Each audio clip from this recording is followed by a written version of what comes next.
Here we go now.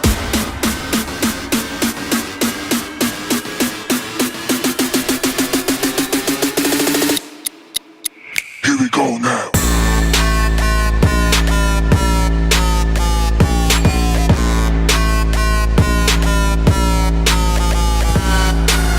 Here we go now.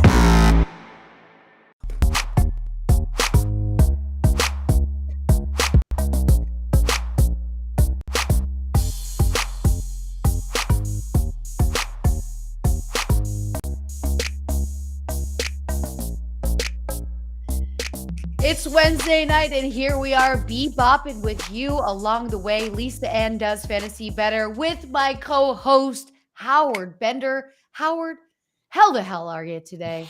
Hello, Lisa Ann. I'm doing well, thank you. How about yourself? How are you doing today? I felt a little too tall. I just had to lower my seat. I don't know why. I just felt a tall vibe. And I was like, I need to click down my seat. You know, I was just listening to you and Jim. And I realized Jim still does not want to admit that he stacked the Cowboys because he then said, I don't play fantasy like a fan. I mean, listen, I deal with this with Jim all the time. I love him to death, but there are times where, listen, there are times where he will lean into his homerism and we deal with that on the regular. And then there are times where you're so oblivious to it, Jim. I don't understand it, but nevertheless, it was just I do like calling you though. Like when there's a caller and we have two questions in the chat tonight right here, I will be able to say ring, ring, ring, ring, ring, ring, ring. I am going to, okay, Howard, you give me a little rundown on catch up with your week because I'm going to do a little sound check right here. All right. Well, my week was, the usual, I guess you could say. All work and no play makes poor Howard a very dull boy. But I mean, listen, working my tail off here, doing my best to help make millionaires out of the Fantasy Alarm family. I take a little me time here at night. I'll watch. Fish is now touring. They did 3 nights in Nashville, 2 nights in Dayton, then they go to Chicago.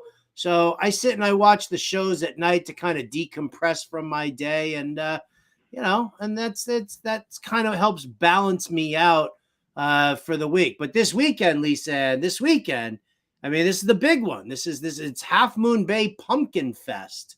Like, this is like Half Moon Bay is the pumpkin capital of the world.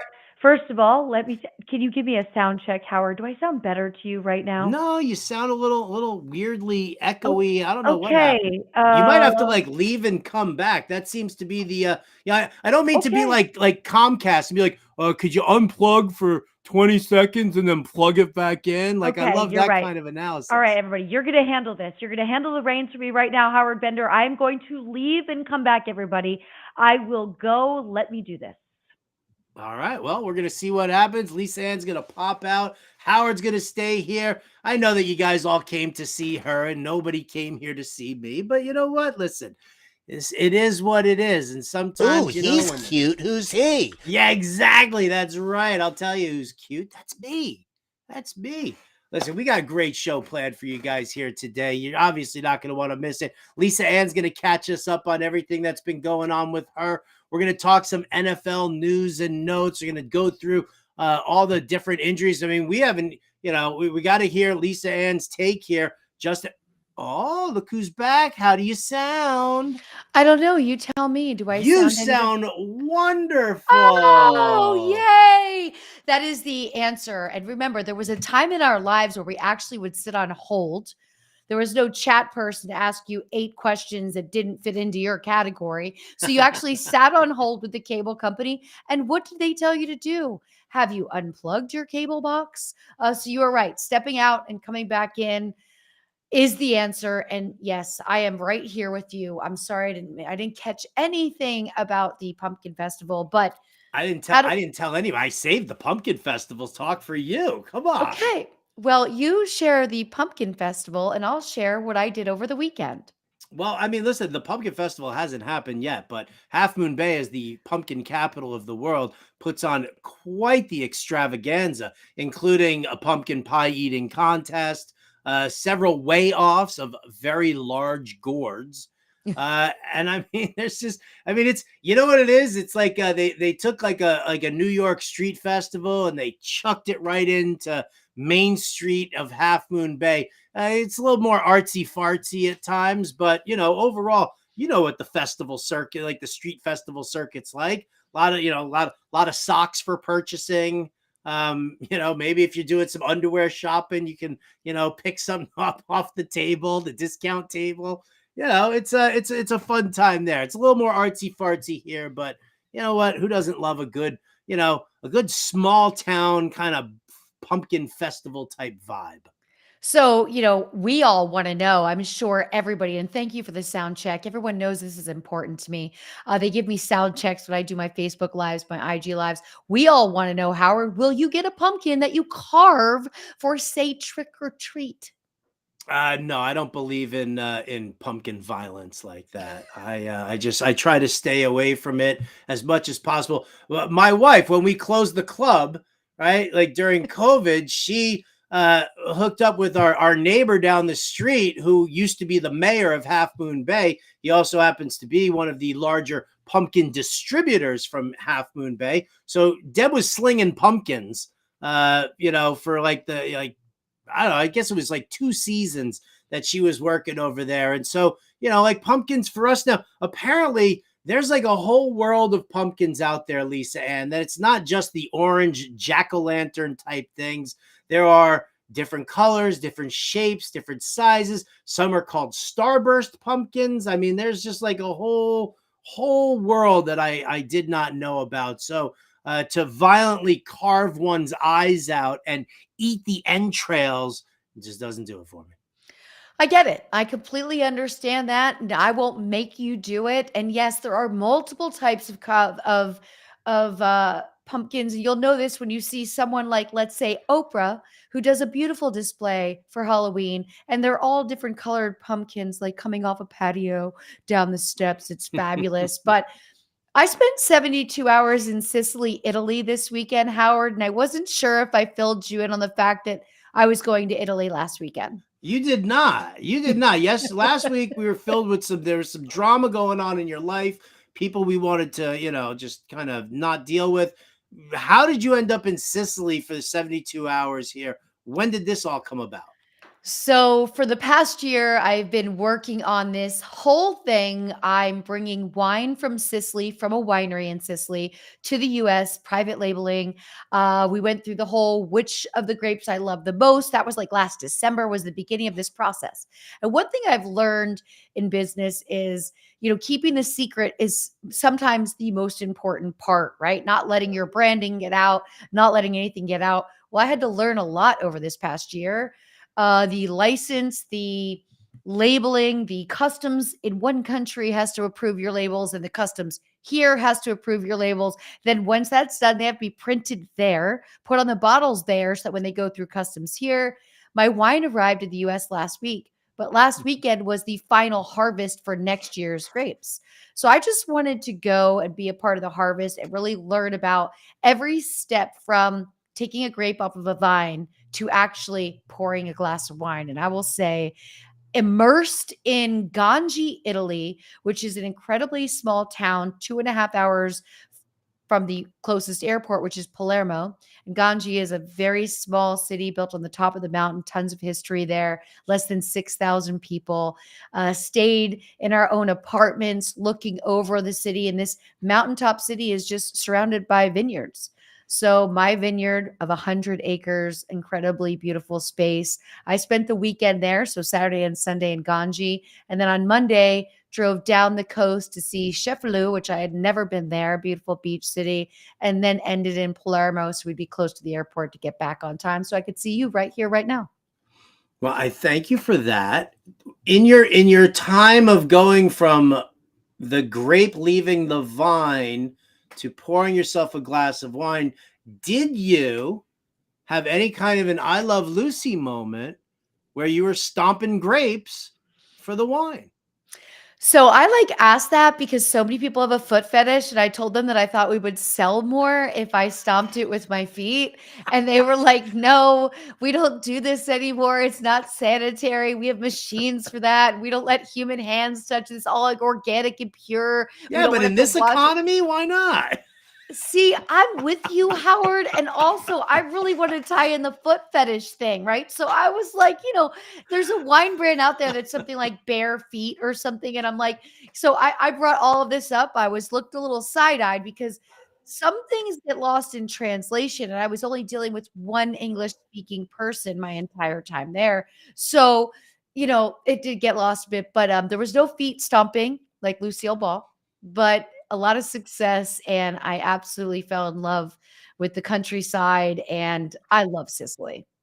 Right? I mean, aren't you just ready to just move away from like the big city life and just retire into the country like that? Like that's like I feel like I mean that's probably one of the reasons why I'm gonna end up in Alaska at some point is because I just want to move away from it all and be in like the middle of like all the quiet. Like I can't imagine the shock of going back to New York City after like spending 72 hours in like small countryside town beach coastal area of Sicily.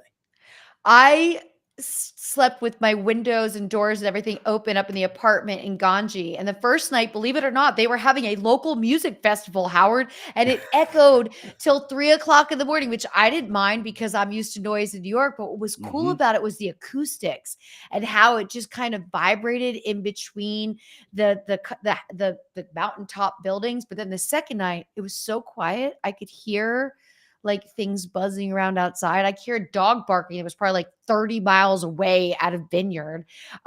It was spectacular. Well, there it is. I I absolutely loved it. But I'll tell you what I didn't love. I didn't love the fact. Now I caught up on things. I Mhm. barely tinkered with lineups, and I actually did better because I didn't make any emotional, let me bench Najee Harris kind of decisions on Sunday morning. I had it, just had enough. But what I didn't like was when I landed and nothing was coming in more and faster than injury reports, and not just players that are injured on fantasy teams that I am trying to manage, Howard. Justin Jefferson being number one. This is a big one. I mean, this whole week, I mean, was just a very big week. And definitely we could start with Justin Jefferson. I'm sure you've got a number of other players that you want to discuss. I mean, I guess the real question is how are we replacing him? They say that KJ Osborne's just going to move over as the X receiver. Osborne's been seeing the second highest snap percentage on the team anyway. So he's going to move into the Justin Jefferson role. You're going to see a lot more Jordan Addison, which is nice. It's really great for people. Those are the two wide receivers to own if you're in fantasy. If you're looking for that, I'm not so huge on Brandon Powell or Jalen Naylor. Maybe those guys are like a DFS dart throw at some point. It is a soft matchup against Chicago, so maybe you could get away with there, but. Yeah, this is a big deal. And I'll tell you what, we've been talking about this a lot on the shows. If you're 5-0, 4-1, all right, go try and you didn't have Justin Jefferson, go try and trade for him right now. Stockpile him and just get him in there, hold him for, on your bench or your IR, whatever you have to do, but be able to have him come the playoff time. Because your team is really good right now. If you're 1-4, if you're 0-5, and you have Justin Jefferson, sell him. That's it. Help yourself for right now. Don't worry about what's going on and come playoff time. You have to get to the playoffs first. So Britt Flynn in the room. Great to see you, Britt. It is always lovely when you join. Britt Flynn says, and there's an emoji involved, so let's take this seriously. Jordan Addison has an ankle injury. Extremely crying face emoji, and not to be mistaken with crying face laughing emoji. This is actually crying face sad emoji. yeah, that's a bummer. Did that just happen here? Is that what we're dealing with now? Because I mean, listen, if that's the case, if Jordan Addison is dealing with an ankle injury, then increase in targets for TJ Hawkinson, more work for KJ Osborne, and Brandon Powell, who everybody probably just left sitting on the waiver wire is now probably a guy you want to go and add right this second if you can, and just kind of keep him stashed, because if Addison's going to deal with this ankle injury against the Bears, somebody's got to catch the football. Well, let me ask you this on the reverse of this. How much does Justin Jefferson's absence devalue Kirk Cousins? Because Kirk Cousins was drafted by some people who could not draft Justin Jefferson. You got Cousins later off. Justin Jefferson's make Kirk Cousins look really good. Where do you rank Kirk Cousins with no Justin Jefferson? I mean, he's obviously still a matchup-based guy, and it's a favorable matchup for him. You didn't draft Kirk Cousins only because he's got Justin Jefferson. You drafted Kirk Cousins because Kevin O'Connell and Wes Phillips are all about throwing the football, and neither one of them are really that big into the running game. So Alexander Mattison, whatever, Cam Akers, whatever. It's about Kirk Cousins throwing the ball 40 times a game, and he's still going to do it even without Justin Jefferson there. So you're still going to have high volume passing for Kirk Cousins. Will he probably, have a lower completion rate because I'm sure Justin Jefferson makes him look a lot better than he actually is? Yeah, sure. But, I think it still wheels up for Kirk Cousins. Look, I see a lot of comments coming in, some start, some trade questions, and we'll get to them in a little bit. Don't worry, I can scroll back. I'm not going to miss any of your comments. I want them to get robust in there. I want to have a lot of that going on. Let's hit over to the quarterbacks. I finally get to play Anthony Richardson. I didn't play him the first 2 weeks. Then he gets the concussion. He's out. Then I realized I should play him. Now I play him. And now Anthony Richardson has been put on IR. Yeah, that's a tough one for people. It's kind of interesting though when you're looking at it. If you drafted Anthony Richardson, you're clearly bummed out. He was rushing for a touchdown, at least a touchdown a game, and Jim Bob Cooter turned around and said we're not going to change his style of play at all, even with the concussions. But I'll tell you what, you just got back Jonathan Taylor. You're going to have to lean a little bit more on Jonathan Taylor. Gardner Minshew, I have no interest in him at all. But you know what? He's probably not a worse passer than Anthony Richardson is. He's a better passer, which maybe that helps boost the value of a guy like Josh Downs, who saw a ton of targets with Gardner Minshew under center. Maybe it helps Michael Pittman as well. It's sort of like, you take away the mobile QB, you put in a guy who's, a little bit better of a passer, and it kind of helps the players around him a little bit more. So I don't mind the outside players not having Anthony Richardson.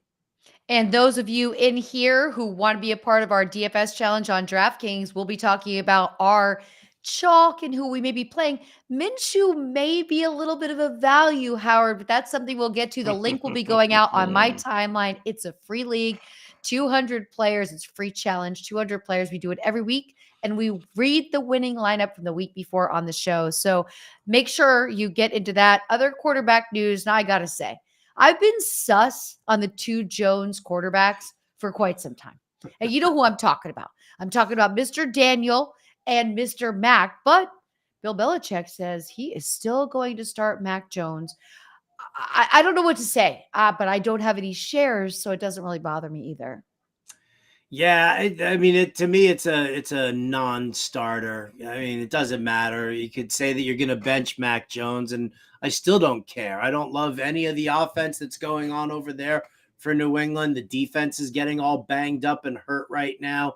So, this is a situation where, you wish that you would see more out of Ramondre Stevenson, especially with the way everybody was drafting him, myself included. I was drafting Ramondre, in that, late third, early fourth round. In some cases, depending on where the injuries were hitting, you might have even taken Ramondre in the second round, late second. But either way, I'd like to see him get going, at least in part. But there's nothing off of that team. Even Hunter Henry, whatever. There's nobody there in fantasy I want at all.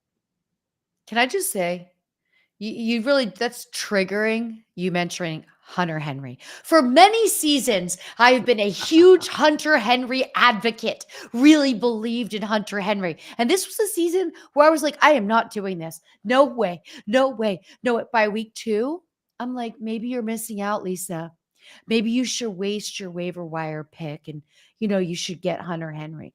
I know I don't like his quarterback. I don't know why I did that. Now I have him on my team. You can't trade him. Nobody's interested. So it's been, yeah, that you say that just let's just get to the last tidbit in quarterback situations. Deshaun Watson did not practice today. He's got a shoulder thing going on still.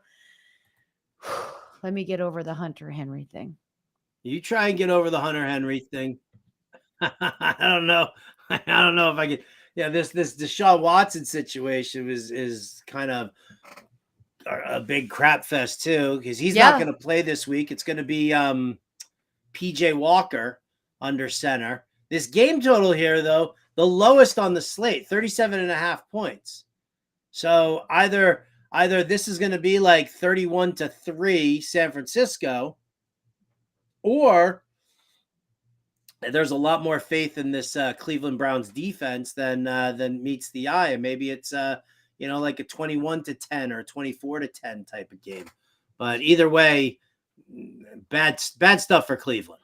Bad stuff for Cleveland. We had been waiting for so long to see Deshaun Watson have a full season of an opportunity. We drafted high. We saw some shines of it. We saw Amari Cooper getting involved week 2, week 3, and everything has changed overnight. And Cleveland is lucky that they can lean on their defense a bit. But if you ask me, I kind of want to go with the over on that total, because I look at it like, why would San Fran not just smack him in the mouth and keep getting? Yes, I understand the defense is good, but eventually they're going to get worn out, being that the defense can be out there for too long. That's going to be the issue.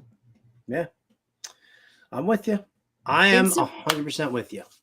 In some running back news, you and I both pretty high on James Conner this season, and he had been producing, but that will not be the case right now, because he's going on short-term IR. Yeah, this is a huge bummer for fantasy owners, indeed. I think James Conner, probably one of the more underrated running backs in the NFL. He was the bell cow back for this team, and he was putting in all that work. Amari By the way, and SIZZLE is the first time I ever saw this sidebar.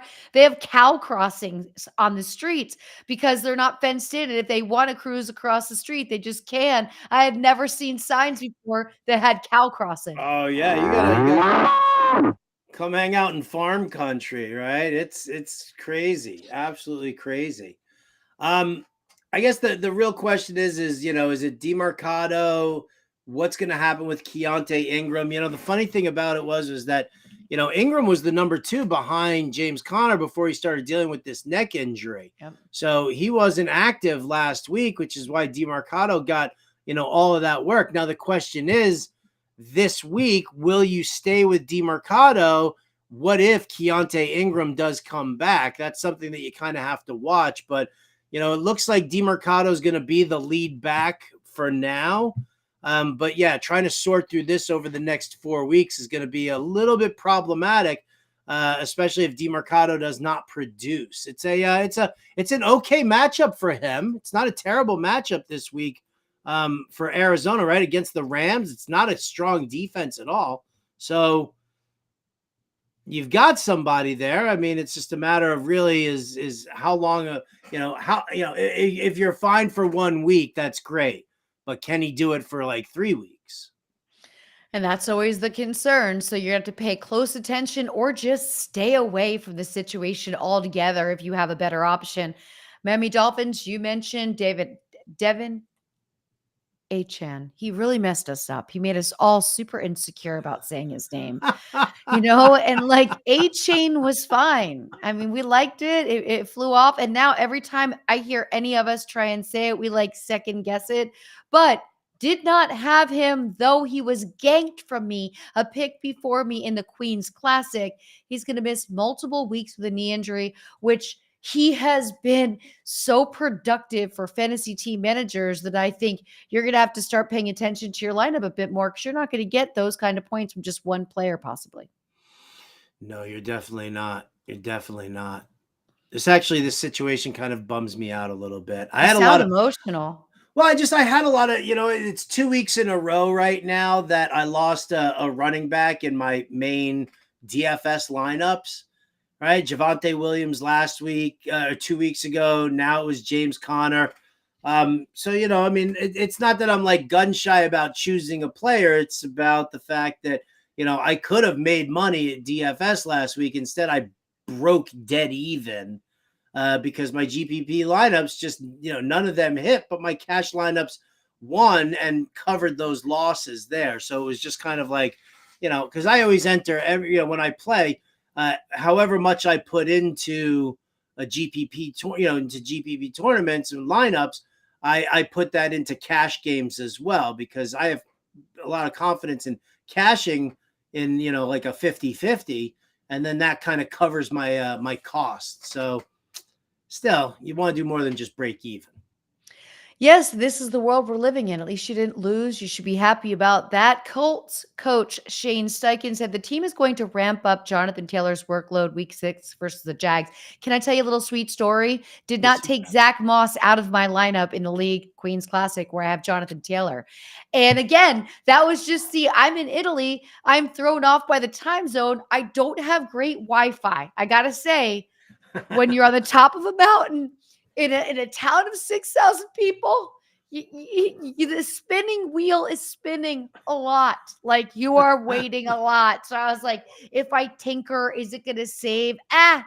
You know what? Let it be. It's 1 week. Boy, was I glad to have in Zach Moss, because when I looked down at Jonathan Taylor's 4.6 points, I would not have been happy with that. I actually had to use Zach Moss in the FSGA league this week. Because of dealing with like injuries and whatnot, and just not having anybody. I wasn't spending money all willy nilly on like guys like Jaleel McLaughlin, who we just didn't know about. And so rather than do that, I was like, you know what? Listen, they're gonna ease Jonathan Taylor back in. I might as well just get some points here with Zach Moss, and then. That's where your fantasy football experience come. That's where everybody could be learning at the fantasyalarm.com as well, because that is a thought that you have. Are you easing this player? We hadn't seen Jonathan Taylor. We didn't know what he was going to be looking like. So that was a good play. It worked out for both of us. I see there are a lot of questions in the chat. We get back from the break. We're going to get to all of those. We'll continue to update everybody on the very, very, very important news that you all need to know, because we'll be setting lineups for a Thursday night game that I cannot wait to hear how excited you are to watch the Kansas City Chiefs just beat down. Oh, I'm pretty excited. I thought we were throwing a break at that point. I was I had to ask you one more question. I was like, that's a good tease. You know what? Listen, give me all the Isaiah Pacheco you can give me this week. Pacheco's, I mean, we just saw Breece Hall carve up this Denver defense. On the ground. I'm all in for it here. I love Rashee Rice. Travis Kelce, primetime game. Will we see Taylor Swift? That's got me on the edge of my seat as well, Lisanne. Will we see Travis Kelce? Has me on the edge of our seat, because if you recall, week 1, Thursday night, Kansas City plays. We don't have Travis Kelce, and now Travis Kelce is a bit banged up again, and I just don't think this game matters enough to throw him out there if he is not. He was back at practice on Tuesday. I know, but he's still questionable. Well, for all of you, what isn't questionable is that you should be getting the Fantasy Alarm All Pro subscription. Unlock all of the content for sports, including annual draft guides, get one-on-one expert access in Discord, League Sync, analyze matchup and trends in your leagues, lineup generator integrated with Fanjections, daily and weekly rankings, value vault, position coaches, waiver wire, percentages, projections, stats, and tools. Build better lineups guaranteed. Get access to everything Fantasy Alarm offers all year. Go to fantasyalarm.com/win. Again, that's fantasyalarm.com/win. And we're going to help you all win in the chat. As soon as we get back for this break, you're listening to Lisa Ann Howard Bender right here on Lisa Ann Does Fantasy Bettor on the Bettor Network, as well as Fantasy Alarm.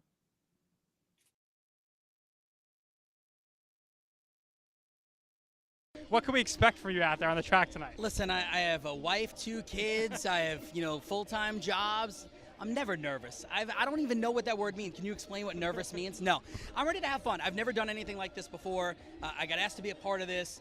This is fascinating. Like, it's so cool to just look around and see what goes on here. So I'm just excited to get out on the horse and You want trash talk? Is that what you're asking me for? No trash talk. Ho- I ho- hope everyone does well. All right, everyone's going to do well, but it has to be a winner. So give me your trifecta. Who's going to come in first, second, and third?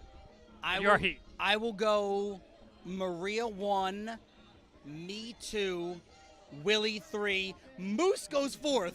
Well, it's very simple. I won this event last year. I won my heat, and so the defending champ has to be the favorite. Now, that makes me a little nervous just because I feel like it's hard to repeat. There's a little pressure when you're the favorite, but that being said, I'm still optimistic. So your heat, it's you, Yes. Moose and Keith from Better Sports Network, and Willie Colon. I think Keith might be my stiffest competition, and I asked for this because I actually recruited Keith, if you didn't know. So Keith, if you win, you're welcome. Malusis is very good. I mean, he knows what he's doing, but I'm going to go with Maria. Keith is waving to the crowd. He must pay attention because they're off. It's Mark Malusis going for the lead. Maria Marino on the outside, and now Keith Irizarry on the outside with speed, and they're 3 wide into the first turn. Woo! Mark Malusis is locked in for his life. 138 and 2. They're into the stretch. Sportscasters Derby 2. And still in front, Keith Irizarry. And now Mark Malusis is trying to squeeze on through. Come on! Back! Come on! Let's go! Come on, dig it! Yeah! Keith Irizarry. Keith, you did it all the way, wire to wire. Over Mark Malusis. Awesome! That was so cool! The champ is here! Keith, what was it like being out there? Adrenaline rush, you were doing the Instagram Live, so there was no panic. You looked cool, calm, collected the whole time, and you won it. I felt really comfortable. I did. Like, I know you were joking with me before. Are you nervous? Are you whatever? What are you? David, the driver, was awesome. He's like, we're going to win this. I said, all right, let's win this. And he said, let's go. Yeah, I just felt really comfortable. I did. It was fun. We're in the lead. I got Maria Marino on the right side of me, and I'm like, oh my gosh, she's going to beat us, right? And then out of nowhere, you see Moose coming up this way, and we feel him breathing down our neck. And I'm like, Moose no! on the loose. Watch out. Moose was definitely on the loose, and we just got Moose by a neck, a nose, whatever you want to call it. Yeah, but again, all of this for a great cause, and it was absolutely awesome to do this. It was cool. All right, Keith, congratulations, and no matter what, you could always hold this over Moose's head. Yeah!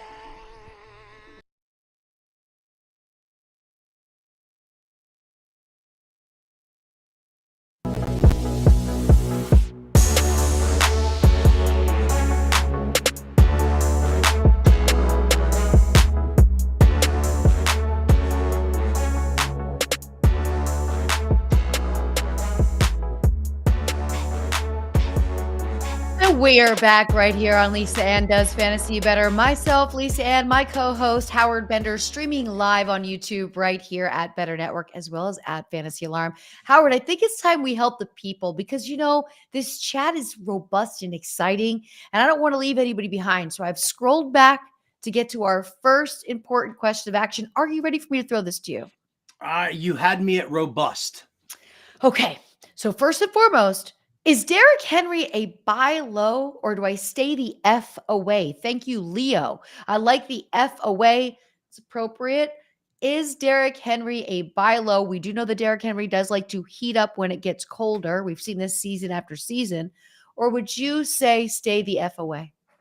I mean, listen, I think if you're doing a traditional buy low and you're not giving up as much as you should be for Derrick Henry, I think you're fine.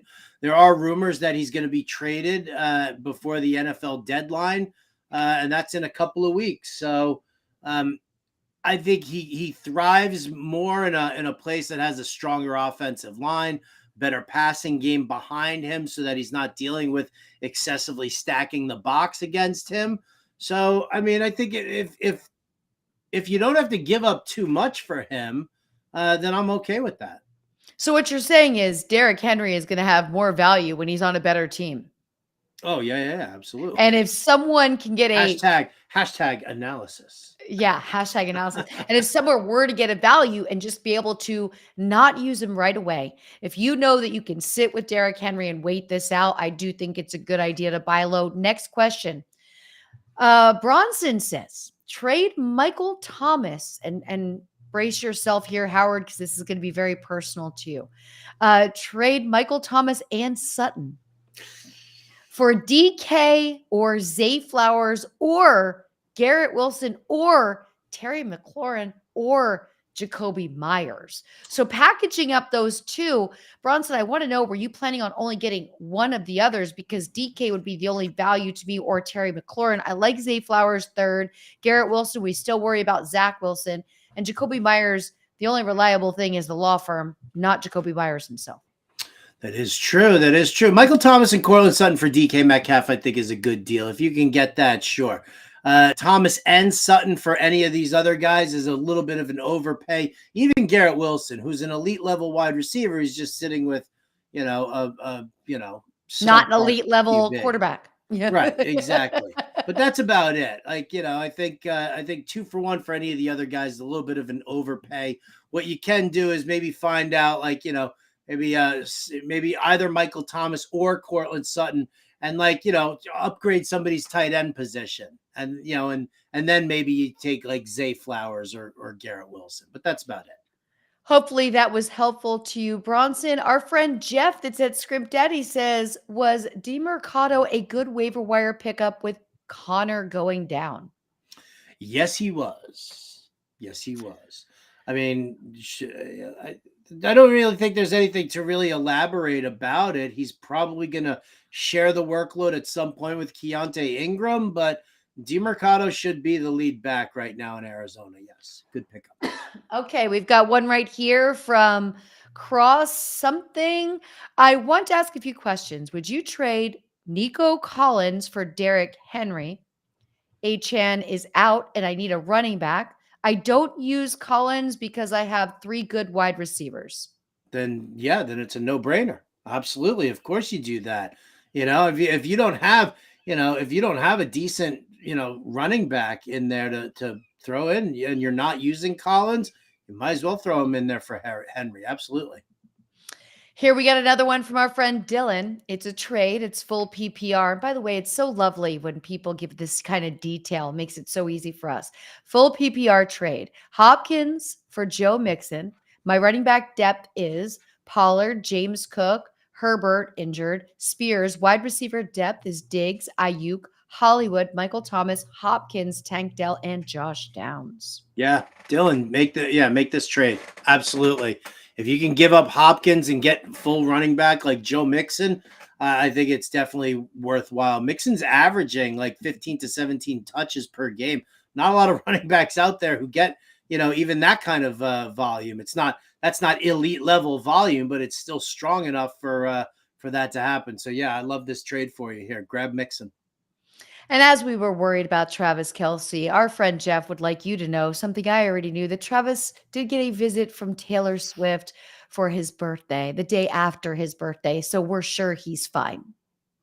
Oh, there you go. Well, happy birthday, Travis Kelce. We're living in a rom-com simulation, and I really love it. But so here's the funny thing, and I think you and I talked about this a little bit, right? This is all the social media world right now. This is the world in which we live, where everything that happens, and when you have an iconic superstar like Taylor Swift, everything's gonna blow up on top of that, because that's what we do as a society. We cling to the superstardom because, there's a little piece of us that always feels like we want that sort of life, that fame, that, oh my God, it's Taylor Swift. This is no different than when Joe DiMaggio married Marilyn Monroe. If we had that same social media, thing, if we had Facebook and TikTok and, and all these other, online sites, like everybody in the baseball world would have been like, oh my God, let's hear about Marilyn Monroe one more time. Right? So is it really that much different? Enjoy it. Embrace it. I hope it works out. I hope they have a couple of kids together. I hope that they sell. Yeah.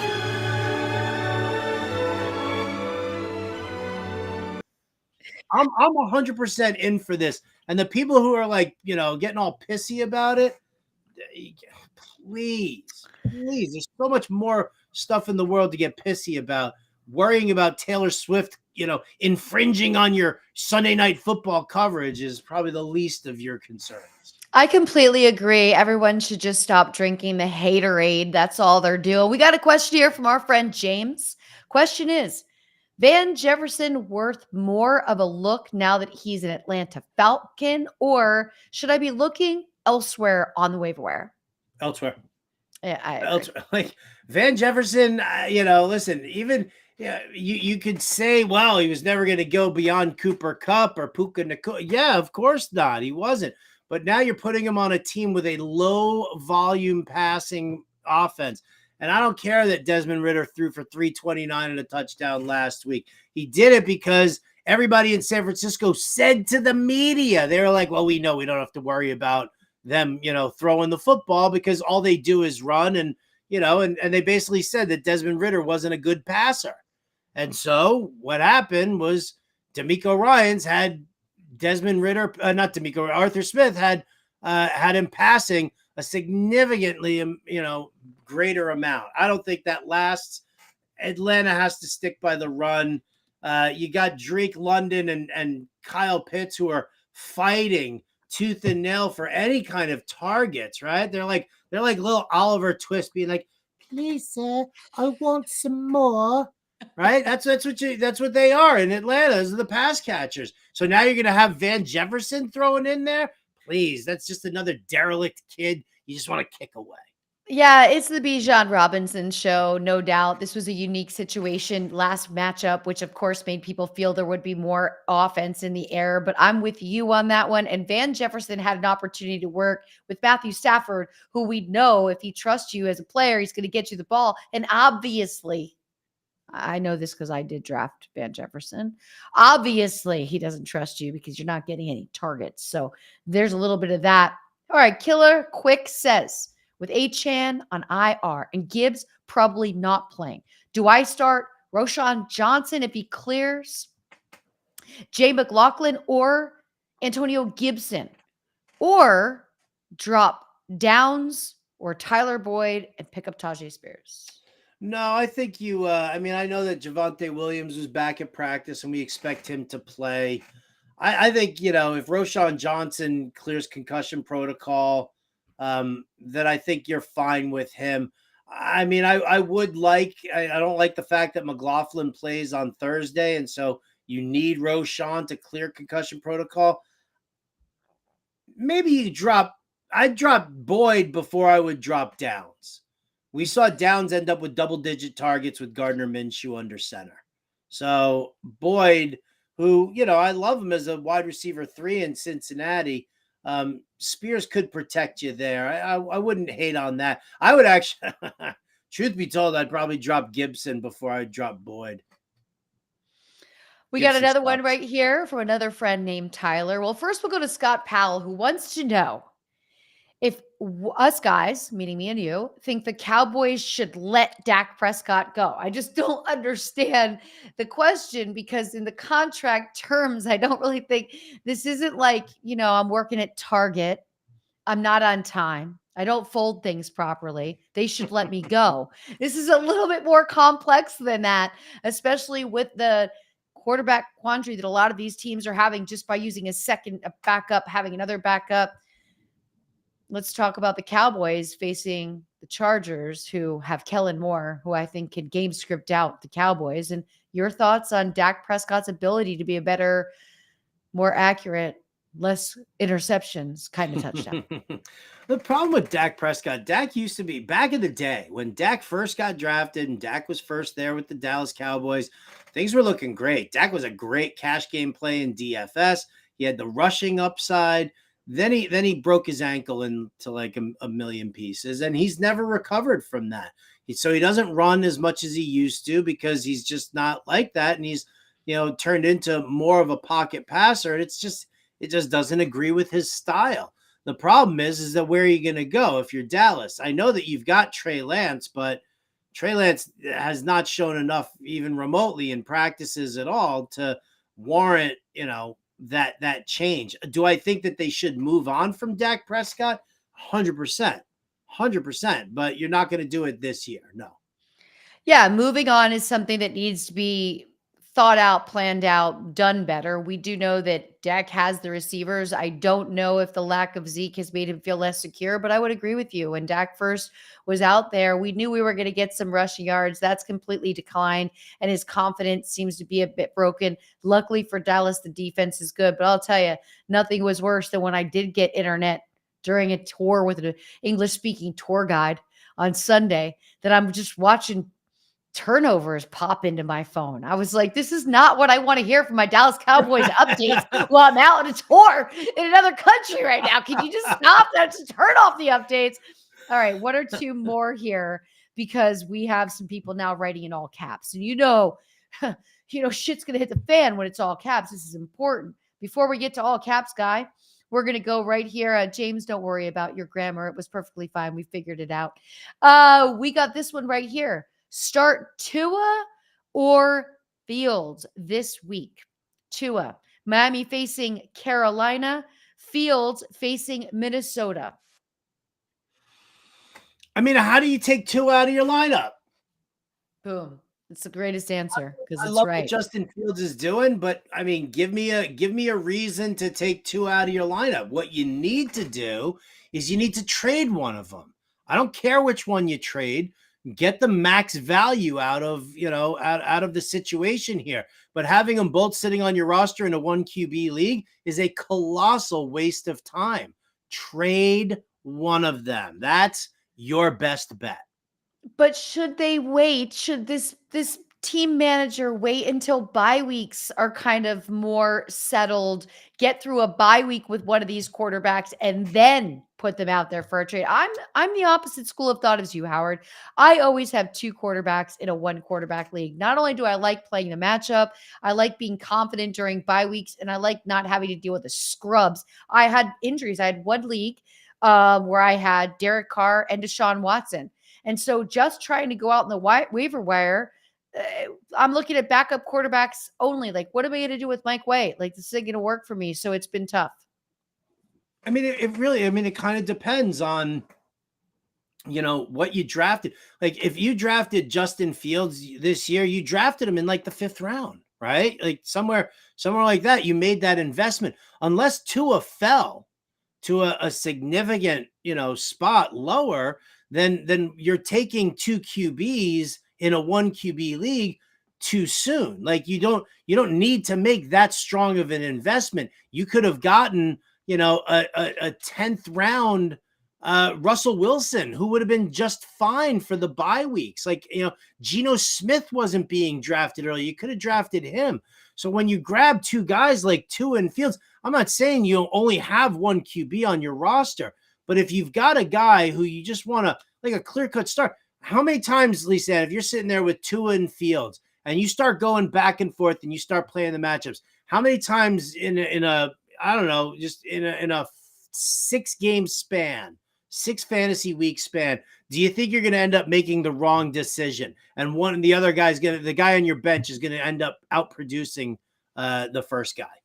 Look, I agree with you on that. And I agree with you on drafting 2 similar round value quarterbacks. For me, it was like you said, Geno Smith. Jared Goff was a great second quarterback. He was going really late. Matthew Stafford was dropped down on draft boards. So I looked at it like if I took a quarterback round 5 or round 6, which may have been Tua, may have been Justin Fields, I then didn't worry about a quarterback unless there was a crazy run around round 13. But there were a lot of really good quarterbacks, like Derek Carr. Like, bummer he got injured, but Derek Carr was easy to get, when you wanted just that backup. So though I am someone that drafts 2 quarterbacks, I do make sure that I'm drafting 1 quarterback that I truly believe in and one that I would use more in an injury situation or a bye week situation. It's the whole yin yang philosophy that we have over at fantasyalarm.com. If you're going to take a Patrick Mahomes, then you don't need to worry about it until super late. If you are going for the mid-tier QBs, then you grab one guy who's got a safe floor, who's just, going to be your stable guy, and then one guy who's got that high upside. Maybe it was your Anthony Richardson or something like that. But to have Tua and Fields on your roster at this point in time right now, you're better off trading one of them to get better help at running back and wide receiver so that you don't have to keep playing the matchups and just grab see who's on waivers right now for QBs. If you've got like a Stafford sitting out there, or Geno Smith even, because people dropped him for the, his bye week, that's the guy that you end up as your second QB. You don't have these two high-end, high upside guys on your roster because, you're going to drive yourself nuts. I completely agree with you. We're going to do 2 more questions. Then Howard and I are going to get right back to these news and notes so that you can properly set your lineups and start thinking about your decisions for tomorrow night's matchup. Thursday Night Football is around the corner. So the one that was in all caps, I think we should answer right now. This is from our friend Larry. Larry, shout out. So all caps does make me feel like you're yelling. Oh, Larry, lower your voice, buddy. Yes, Right yes, here. it's yelling. And also people who have their font enlarged on their phone and then also do caps, really a problem. But he says, help a brother out. Do I trade Addison and Garrett Wilson for Mr. Keenan Allen? Keenan Allen already at 434 yards on the season and 2 touchdowns, having a season that I regret, having no shares of Keenan Allen and going all in on the youth of Mike Williams.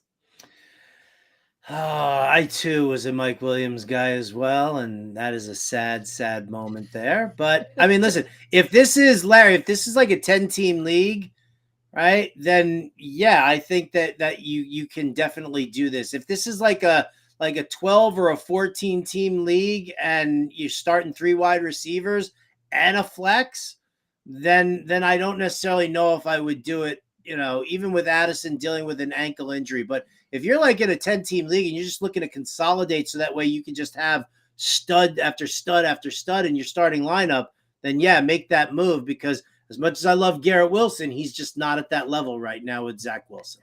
And let me ask you this. Now, let's just say our friend Larry, all caps, does decide that he's going to make this move. Are you comfortable playing Keenan Allen this week, matching up against my tough Dallas Cowboys defense?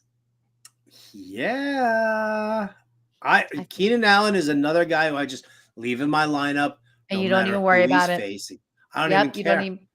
One more here. Last one before we get back to news and notes. And don't forget, we're going to be doing our higher or lower at Underdog Fantasy. I put some polls out there on my timeline at The Real Lisa Ann. We need you to vote. We want to know your thoughts. This one's easy.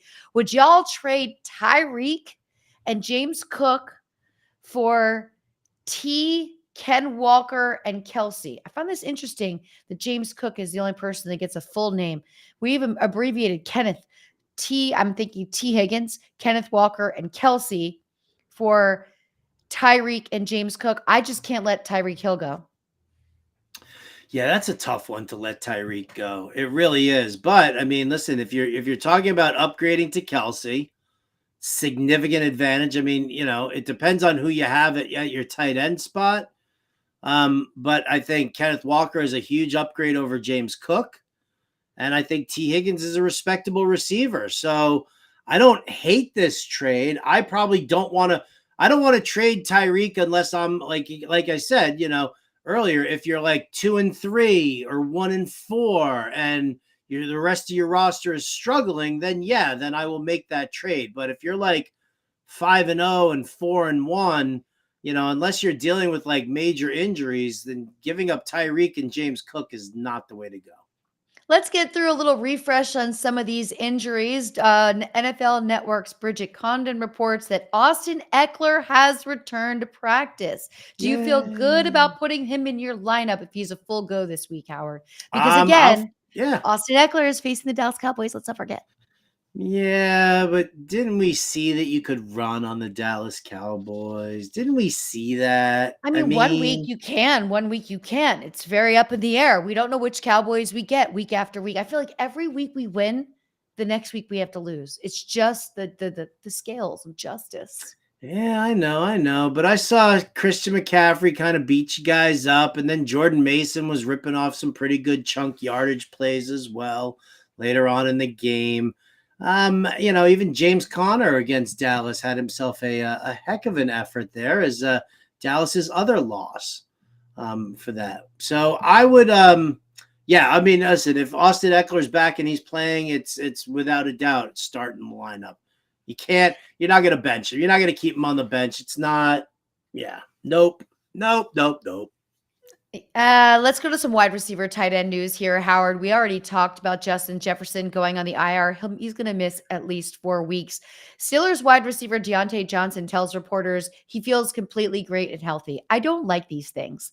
You get like this, like how many times have players told reporters like I feel great and they're not cleared to play?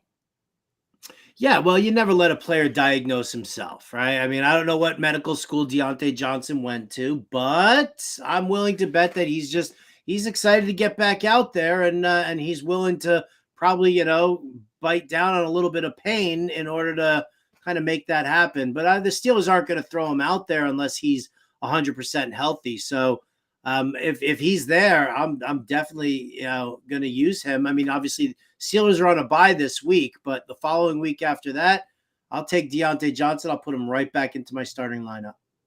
Do you remember the game Operation? I do. That was a fun game. Remember, that was a really fun game. Do you think that Deontay Johnson has played Operation and that's why he feels as if he can, give some like a medical update? He was like, I got the bread basket. I'm psyched. Look at that. The bread basket. Oh, it's the spare rib. We've got good news here for Amon-Ra St. Brown fantasy managers. He returned to practice yesterday with that abdomen injury. Exciting news. That actually is really good, considering Wednesday is the day when most banged up veteran players take off from practice. So to see Amon-Ra back at practice here on a Wednesday is absolutely huge. If he can put in, limited to full practice, over the next 2 days as well, then you should be good to go with starting him this week. And I think Jared Goff will, kind of need him back. The Giants are being hit all over the place with situations. It's not a good look. It doesn't look like it's going to be a great mid to end of the season, but Wan'Dale Robinson knee did not practice on Wednesday. Where do you think a player's motivation is to put themselves out there not being 100% when the team almost feels like it's tanking the rest of the season? Well, I mean, if you're a true competitor, then you got to go out there every single day. You got to give it everything you got. Listen, there's, trying to think of a good way to equate it, but I mean, it's about, it's about your work ethic. It's about your tenacity, your level of competition, that even if you're, if your team is losing, you want them to win. You don't want to be, stuck on a loser. Like JJ Watt was stuck on these losing Houston Texans teams. Did you ever think that JJ Watt was kind of, pulling back or not giving everything that he had? So, I think even with, a team like the Giants, who things just don't look good, I would like to think that Wan'Dale Robinson has at least enough of a competitive edge that he would just say, well, I gotta do everything that I can to help my team here. Keeping it with the New York Giants, tight end Darren Waller has a groin injury, but said he expects to play on Sunday against the Bills. So sad and depressing, right? You got this beautiful, beautiful, talented man, and Darren Waller was so great his first year back. He had kicked the substance abuse issue. He came back for the Raiders. He was amazing for them. And then all of a sudden injuries just started to take their toll. And you knew that was happening. I'd like to see him back, but yeah, that's a huge bummer. Huge bummer. It is a huge bummer, but Daniel Jones is not the quarterback that's going to bring out the best in Darren Waller. I pretty much feel like he could go absolutely anywhere. Bills did place tight end Dalton Kincaid in concussion protocol, so it could be a Dawson Knox day for the Buffalo Bills. We'll keep touching on all these, but the most important thing is everyone get ready, because Underdog Fantasy, we're going to go through our higher or lowers, which you can go over there during this break and you can cast your votes, because we're going to use those to balance out the scales. I see your questions coming in. We will get there. By the way, Better Boss says we still play Operation with the kids, and it was terrifying when that red nose buzzer goes off. Yeah. I would like to see the Better Boss playing Operation. I think he's got that. He's a high energy guy. I don't necessarily know how, steady that hand is when he's, You know, when you're, what is it, the wrench in the knee? You got to like take the wrench out there. Come on. Does seem like an odd tool to use in a sterile environment, but that's what we were working with back then. What we're working with you while we're on break, I want you to think about a higher or lower for our friend who we mentioned earlier. That's Gardner Minshew. Will Gardner Minshew be throwing for more than 216 and a half yards? We'll get to that and more after the break. You're listening to Lisa Ann and Howard Bender right here on Lisa Ann Does Fantasy Bettor on the Bettor Network, as well as Fantasy Alarm. Oh boy, we got a big one. We got a big card here. We got baby, let's go. We got a super rookie.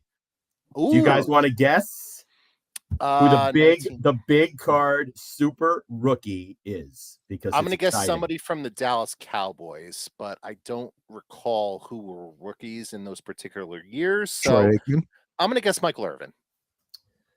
Adam? Jared kind of convinced me to go Troy Aikman there. I'm going to read the description. In this player's NFL debut, September 10th, 1989, he produced an electrifying 68-yard punt return for a touchdown. Sanders. He became the first athlete in the 20th century to hit a home run, September 5th, 1989, for the Yankees at Seattle, and score a touchdown in the same week. That needs a sleeve. That one needs a sleeve. Top 100%. super rookie, neon, prime time, Deion Sanders. I wasn't that far off. He played for the Cowboys. I was going to say Deion, and then when you said the early 90s Cowboys, I'm like, oh, Aikman would be a good guess. So I go with your gut is the lesson there. And there it is, the white and red Falcon jerseys that you said Deion came in with before they changed to black. That was because the starting lineup for Deion his rookie year has got the red helmet with the white jersey. Now look at that do. I mean, are you kidding me with that hair? I mean, you got to have a headband with those curls. You got to. That is sick. And this is a favorite card. Do we have any value on this card? We have to, right? Let me see. Give me a value here.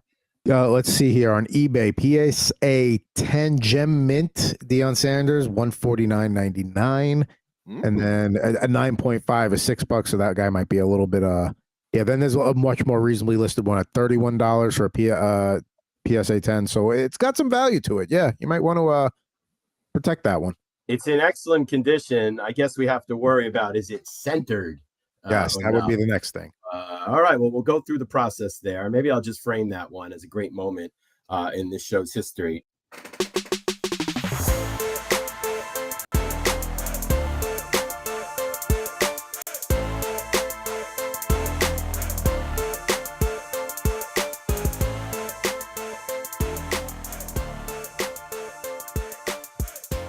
We are back with you right here, and I want to make sure that you go and you follow at RotoBuzzGuy. You are following at Fantasy Alarm because, why would you not be? And you're going to follow at Underdog Fantasy. What we're going to do right now is we're going to play some higher or lower. If you play Pick'em on Underdog Fantasy by choosing higher or lower on 2 to 5 of your favorite players' stats, choose from MLB, Still happening. I can't believe the Orioles were told to me here last week they were going to win. I think they're out now. I heard that today. They got swept like a broom. MLB, NFL, PGA, and more sports. 3 correct picks equals 6-time entry fee. 4 correct picks, 10-time entry fee. 5 correct picks equals 20 times. All you need to do is sign up at fantasyalarm.com/underdog with the promo code ALARM. First-time depositors get a 100% match up to $500. So, Howard, I've got our votes here. How are you feeling about your picks? And let's talk about how we feel about them in order, because I number them so I stay organized here. I feel great about my picks. I feel great about Underdog extending this $500 deposit match also. That's big. They did that. They ran that as a special last week, and they hit us up and they were like, you know what? This was really good. Let's do this again. Let's run it back this week. So yeah, fantasyalarm.com/underdog. Use that promo code ALARM and you get that match up to $500. That's huge. Huge. So the first one we have right here, huge, is Gardner Minshew, 216.5 passing yards. We have 138 votes right now. Before I read the totals, what do you have, Howard? Because I know you're not feeling the Gardner Minshew love, but 216.5 ain't that high. Are you going higher or lower with our Indy Colt quarterback that is not Anthony Richardson. It is Gardner Minshew. Yeah, I just don't know if he's going to sling the rock as much. I mean, having Jonathan Taylor back, having Zach Moss just in there as well. It's a tough number. I mean, it is a very, very low number for an NFL quarterback. I would probably take the higher end on this one just because it is so low. And, maybe it's low because they've got, little Anthony Richardson still attached to Indianapolis with their algorithm. So I'll say higher. I am going to say higher as well because I look at this. I love that. I look at this matchup against Jacksonville and think there could be some points put up there. So I'm going to go higher. Let me tell you how our Xers did, because we can't call them tweeters anymore. There are Xers, right? Sure. Okay, 70.3% said higher. 29.7% said lower. Gardner Minshew getting more love right here on my timeline right now than he has in a long time. He should look at this. Next one. Good for Gardner. We have 125 votes on this next one. We got Brian Robinson Jr., 59.5 rushing yards. Looking at this matchup right here, we've got Washington facing Atlanta. What do you have for this one right here before I tell you our voters? 59.5. It's again, that's also not a big number. He hasn't hit it in the last two games. But I mean, one was against Philly and then the other game against Chicago. There was just, he just got game flowed out. I'm going to go higher for Brian Robinson Jr. this week against Atlanta. It's a good defense they're going up against, but I just feel like, even against good defenses, he was still able to do pretty well. Right? 70 yards against Buffalo. So I think he's probably going to go higher here. Our listeners, our Xers, 63.2 said higher, 36.8 said lower. I am going with the higher on this one as well. Nice. Pause for the sound effects. Yeah, because we wanted it. It's so cute, All right. That was number 3 for me. Number 4 for me. Then I go into yours. We've got Stephon Diggs, 89.5 receiving yards, 132 votes. We've got the Bills taking on the New York Football Giants that are so bad. Where are you going with this one? I mean, how do you not go higher? I mean, I think that he could surpass this in the first half alone. I think we'll see a lot of Stephon Diggs for 3 quarters, and then the end of the game, it'll end up, going back over there. So I'm going to say higher. I think he can hit that century mark this week. I agree with you as well. Our listeners, our Xers, 75.8% said higher and 24.2% said lower. I'm going with the higher too and thinking for a great fourth quarter for Gabe Davis. Next up here again, these are all at Underdog Fantasy. Don't forget to go to fantasyalarm.com/underdog fantasy. Is it Underdog or Underdog Fantasy? That's a great question. It is just Underdog. fantasyalarm.com/underdog. Use code ALARM. We got yours. And Cortland Sutton's been a point of our conversation since we were on air back in August talking about how we felt about. You've got him for this one.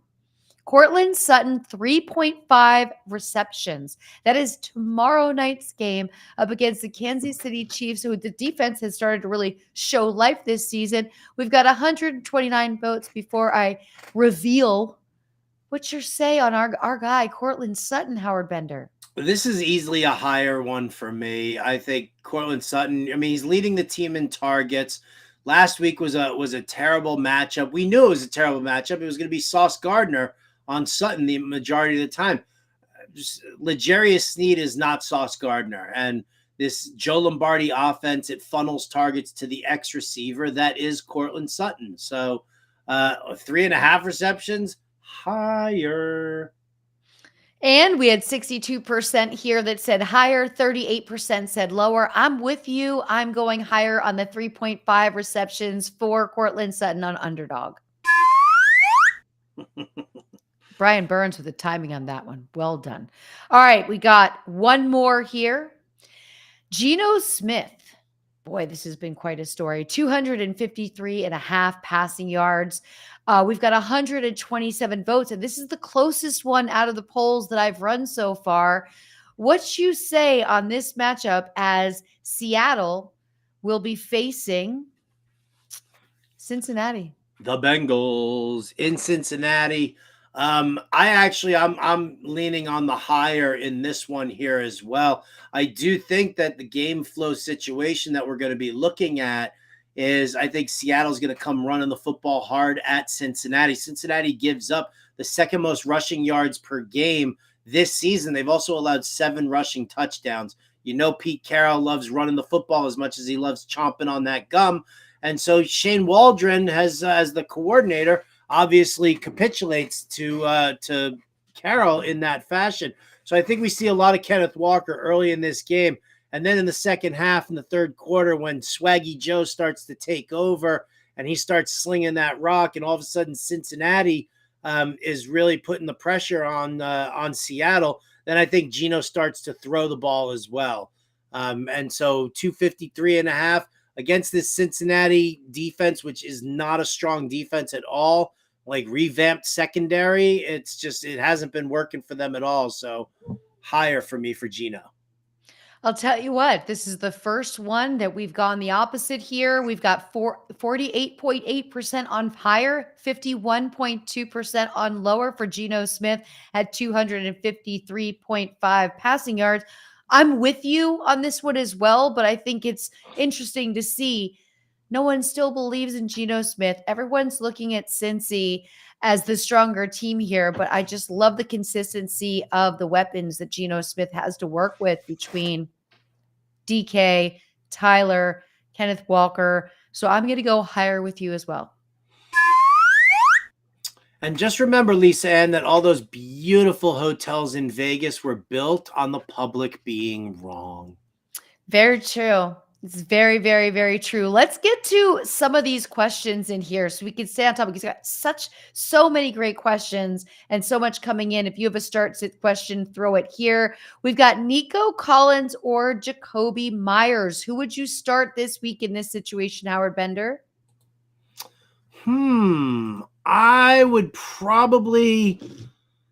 I think I would lean on, if it's full point PPR, I feel like I'm going to lean on Jacoby Myers in this one here. Raiders are playing the Patriots.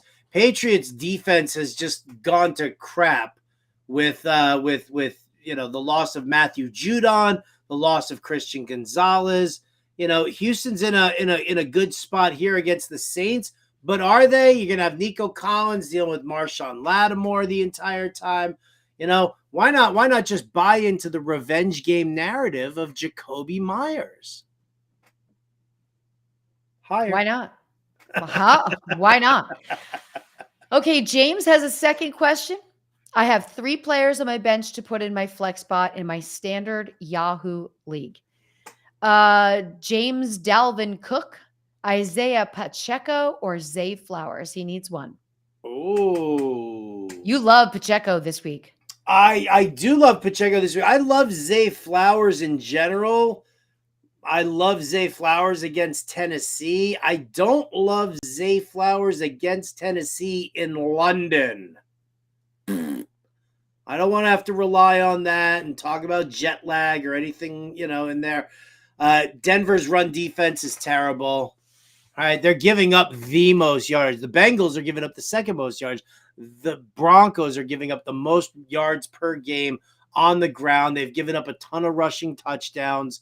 I think Pacheco is going to be the guy that you're going to want in your lineup. I like it, and I also like the fact that the DFS challenge is out there. I think we should look over who had the winning lineup, but we're also going to talk a bit about who you see as chalk this week. Now, these are answers you all could get if you were signed up at Fantasy Alarm. these articles that Howard and the team puts out. You got the brilliant minds over there of so many great fantasy sports betting contributors. Who do you got on your watch list top DraftKings pick, or also FanDuel? So you guys know, if you're playing DFS on different platforms, we're running the challenge on DraftKings, mainly because DraftKings opens it up to 200 players, and it just makes it that much more awesome. But let's talk about your watch list, and I'm going to pull up the winning lineup from last week. Yeah, I want to see the winning lineup from last week also. I finished 83rd in our contest, which not great there, but I'm looking at the winning lineup right now. Do you want me to read it, or you want to read it? Feel free. I mean, it's completely up to you. No, I'm gonna leave it to you. I'll talk about the watch list. So okay, here you you go, talk the people. watch list. I'll go through our last one. Go for it. All right. So, folks, if you are new to Fantasy Alarm and you are new to the DFS watch list, this is what happens. Like, once the week closes out with Monday Night Football, Tuesday morning, I wake up and I immediately start breaking down the matchups coming up for the following week, because I want to find out, who has the most favorable matchups, not just on paper, but, also if you've read the Fantasy Alarm draft guide and you know the coaching systems, what quarterbacks do better against defenses that use zone coverage versus man coverage, and all those things available to you over at fantasyalarm.com. So then I jump in and I do the watch list. And that's just, an initial look right now of the slate. 5 QBs I like, 5 running backs, 10 wide receivers, 5 tight ends. We'll sort out the defenses later on in the week, because we always see what kind of value opens up. But, right now, I mean, there are definitely some great situations that you want to latch onto. I love the Cincinnati-Seattle game. I love Joe Burrow. I love Geno Smith in there. I love Kenneth Walker. I love Jamar Chase. I love Tyler Lockett. I love DK Metcalf. So, that's a game that we're definitely going to stay, to stay locked in. Miami going up against, Carolina. Give me all the Raheem Mostert you can possibly give me. Even if Jeff Wilson goes in there and poaches a touchdown or two, this is such a great matchup for Raheem Mostert that, I've been targeting against Carolina's run defense the entire time. And then I think, this Rams offense, Lisa Ann, I mean, how great is this Rams? Like Cooper Kupp, Puka Nacua, Tutu Atwell, they're all fun to say. They're all super fast. They all have great hands. Matthew Stafford just pip. He's peppering them completely. And then you've got a great matchup here against Arizona, which isn't, not a great defense. And then on Arizona's side against the not such a great Rams defense, you've got, Marquise Hollywood Brown as a possibility. So, Zach Ertz is one of the top targeted tight ends. He's the number 3 tight end in targets this season right now. So that's kind of where the watch list is at. That's where you've got it over there. If you don't subscribe, fantasyalarm.com/win. That's where you want to subscribe. I'm telling you, testimonials in the Fantasy Alarm Discord on the regular, lineups that have been built off of the just the playbook alone. Just the playbook alone have been in the 200s on both sites. So there it is. That's my that's my spiel. That's my pitch. Well, you finished in the top 100. Better Boss just let us know he finished 130th. But let's not fret, Better Boss, because remember, a couple of weeks ago, you finished in the top 10. So that happens. I was unable to access DraftKings in Italy. Plot twist. Not really allowed there. So we won't even count my lineup. Let's talk about the winning lineup with 212.3 points. Started out with Joe Burrow, giving him 27.8. Raheem Mostert, 15.8. Devin Achane, 25.5. Jamar Chase, 55.2. Adam Thielen, 30.7. Tyreek Hill, 35.1. He played a player in the tight end position, Devin Smythe, that gave him a 0. Jalen Smith, at 11.7, and the Dolphins defense with 11 points. A nice lineup in a tricky setup with quite a few flames and not very many snowflakes. Right. Well, I mean, you look at what he targeted. The Joe Burrow, Jamar Chase pairing. That's, I mean, it's a no-brainer. I had I had Jamar Chase everywhere in the playbook and was, touting him for that. This was like the Miami stack is really what you're looking at here. Using both running backs against a super weak run defense is a good solid move here, especially if you're in a 200-person contest. You want to build more, more of a cash game with a cash game mentality, that you're looking for that higher floor than you really are the ceiling. So, in a case like this, knowing the ground game, yes, I think you could have been very content to start Mostert and Achane as well. Thielen was a great play. Tyreek, again, that's part of the Miami stack. Durham Smythe, part of that Miami stack. He didn't do anything. The one snowflake there. Jonnu Smith, the secondary tight end for the Falcons behind, Kyle Pitts. A risky play, but I mean, again, super cheap on the salary. So, to get Chase, to be able to get, the running backs in there, to get Burrow and Chase and Tyreek Hill, you got to find a place to pay down. And if that means going with a second tight end in your flex, if he's getting targets, I mean, imagine this. Imagine what you did if you did something with the 3,000 there. If that 3,000 was in your flex spot and you use that on, let's say, Wan'Dale Robinson. I mean, not a great game for him. He left early, but I still think he got like somewhere between 4 to 6 points. So, your 212.38 would have been, is fantastic. Could have been 216. Could have been, and that is always the play, right? Trying to find where you're going to get your value to have that balance, but it's always incredible when somebody can get Jamar Chase and Tyreek Hill into a lineup and still build anything that even counts. Yeah. I mean, they are getting more and more expensive as the weeks go on. Zach Ertz is still a player you mentioned leading the team in targets, still out there at a decent price on DFS. I'm sure it's going to start climbing, but Zach Ertz, the forgotten tight end, really thought he was falling off. He was a bit banged up at camp, not really heavily drafted. I saw him out on the waiver wire in a couple of leagues while I was scouring around last night. So I think he's worth picking up. You mentioned Jonnu Smith. Another player that I really wanted to pop off, just don't think he's landed in the right situation to be his best self. I'm with you. You're with me? Let's talk about some spreads and totals, because how do we feel about tomorrow night? Weren't we going to flex games so we got better games on these standalones? What happened to that? I don't know. I mean, are we too early to flex a game? I don't know. I mean, listen, Monday night is like the premier game. I don't even know which is the Sunday night game this week. Sunday night game is the New York Giants playing the Buffalo Bills. Bills at home. Poor Giants. And the Monday night game is the Dallas Cowboys against the Chargers. That's the marquee game, and that's what you want there. I mean, Chiefs Broncos, it's still an AFC West battle that you have there. So I don't hate that. I don't hate it. But I don't see it being a very competitive game. I do hope that the Chiefs just keep going, just keep putting up points, just keep getting stats. But these breakaway games are reminding me a bit of like the NBA, how, next thing you know, you're down by 20 and then nothing matters every, and it just gets lame. It's great for fantasy and it's not, because you're competing against a player that's putting up 4 touchdowns and you face that on Thursday night, kind of ruins your whole week. Yeah, well, that's I think we just had, Jim and I just had like a long discussion about that, about like when your Thursday night player doesn't hit and then you have to like spend the next couple of days looking at that, like that 0 or that 2.3 or whatever it is.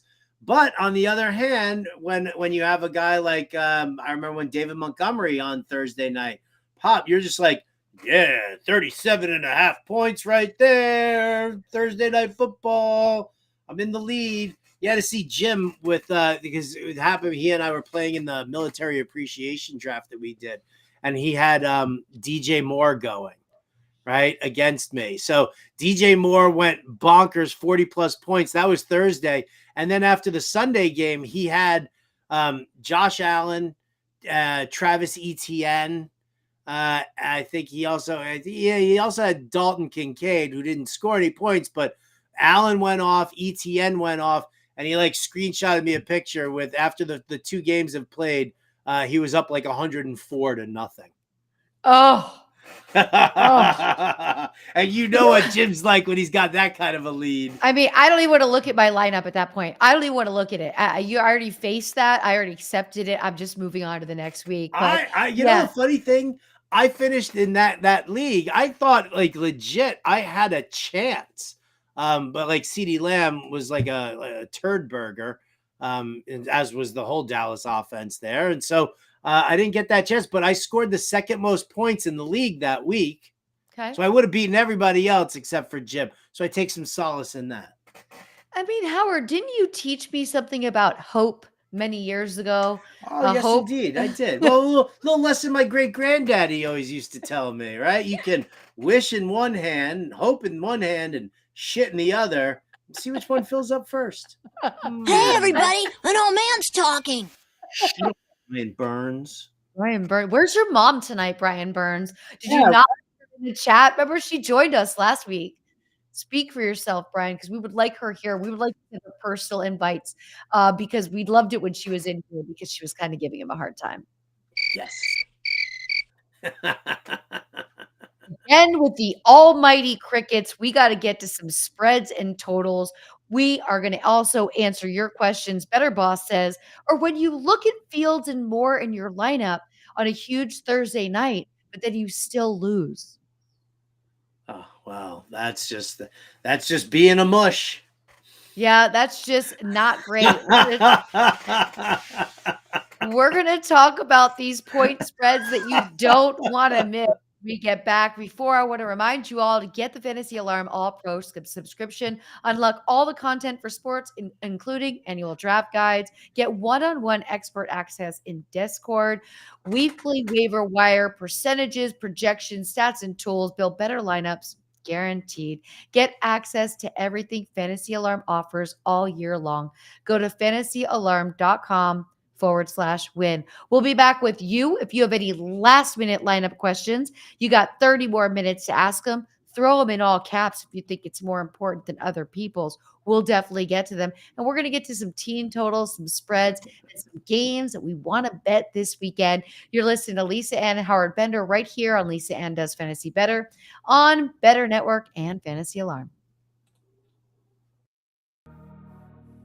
The Bears have to be one of the most inept franchises of any sport I've ever seen in my entire life. And they share the city with the White Sox, who are also inept. Like, that is how bad the Bears are. I just don't understand how you can go your entire existence and the quarterback that wins you a Super Bowl is Jim McMahon. You couldn't find anybody else. They don't have a good history with quarterbacks, and they let him be the quarterback for a long time, too. Deshaun Watson and Patrick Mahomes right there. Mm-hmm. And you drafted Mitch Trubisky. They were right there. I there's a lot of pain in being a Falcons fan. The Bears are one of the teams I could argue they might have it worse, and they have a Super Bowl. And when the best quarterback in the past 50 years is Jay Cutler, you have a problem. That's so funny that you just said that. We were talking about Jay Cutler the other day, me and my friend, and I was like, yeah, he was on, because we were watching the Colorado Rockies game against the Giants, and it looked like he was behind the thing. I was, yeah, well, he played for Denver most of his career. We looked it up. Chicago let him be their starting quarterback way too long. Here's the thing, too, is that Jay Cutler wasn't bad. Like, he was erratic. He wasn't terrible, though. The poor man's Brett Favre. I'm taking him over Justin Fields. I'm sorry. Yeah, I would. But yeah. Jay Cutler led that team to an NFC title game. Yeah. That they lost to Green Bay. But he's gotten farther than anybody else. You want to know who the other starting quarterback was for the Bears in the other Super Bowl appearance they made? It was Rex Grossman. What are we doing out here? It was Rex Grossman and Kyle Orton was the backup. How are you that bad? Bro, like, oh my God. Listen to the top 5. According to Football Reference, the top 5 greatest Bears quarterbacks of all time. Jay Cutler, number 1. I can't believe it. Sid Luckman, who last played in 1950, is number 2. Jim Harbaugh is number 3. Jim McMahon, the Super Bowl winner, is number 4, and he played there for 6 years. And Mitch Trubisky, no way, is number 5 on the list as terms of passing yard go.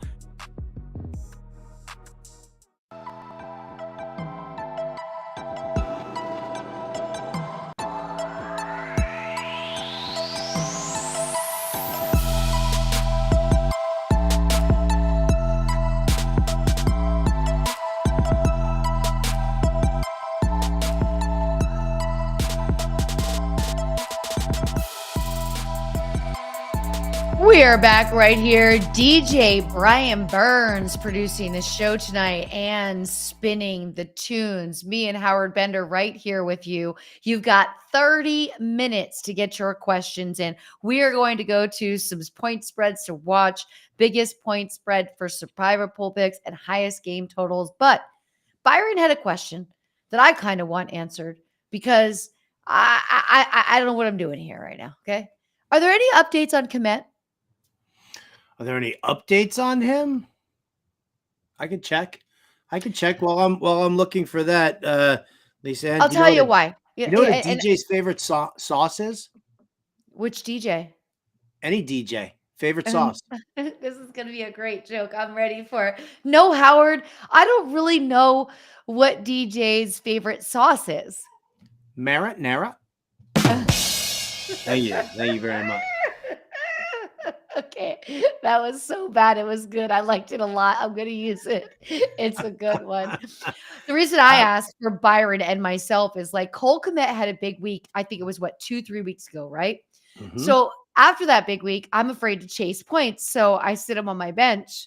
He has kind of another decent week. And now I'm super afraid to play him because I'm like, that was probably it.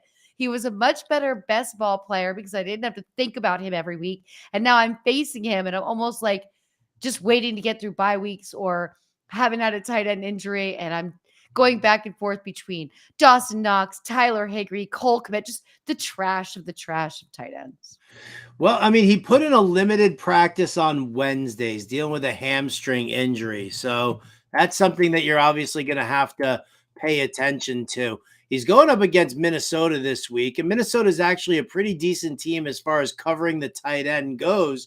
They did give up a lot of work to Travis Kelce, but that's Travis Kelce. Again, that's Travis Kelce. So, the fact that, you saw Kelce targeted 11 times and he caught 10 passes is a different story than Cole Kmet. But for that same token, if Cole Kmet's playing, I feel like you have to play him right now. With the way things are going, the offense is clicking. He's a big, wide-bodied target inside the end zone. So that's what you're really looking for when you got a guy like Cole Kmet, who you probably didn't pay a lot for in the draft with draft capital. And you probably weren't expecting huge numbers from him. But when he's on a run like this and Justin Fields is kind of cooking right now, you want to be able to stay involved there. So, despite not the great matchup, if Cole Kmet is out there, I'm still playing him. So Byron, as a friend, I'd like us to both pinky swear right now that we're going to play Cole Kmet and talk about this later. So let's pinky swear on that. We're going to put him in our lineups. We've got Parker here. Congratulations to starting out your season 5-0. The question is, do I trade Justin Jefferson, which is something you brought up earlier. You said if you are in one of these situations where you're 5-0, this is the perfect time for you to trade away or bring him on. No, you acquire. If you're 5-0, you can withstand the loss of Justin Jefferson, right? Again, the goal is not to go undefeated for the season. The goal is just to make your playoffs, right? And to have the strongest team possible once those playoffs start up. So you can withstand the loss of Justin Jefferson right now. You don't have to. I wouldn't make that move at all. I would, for me, I would be sitting on that and just say, all right, I'm going to tuck him away here.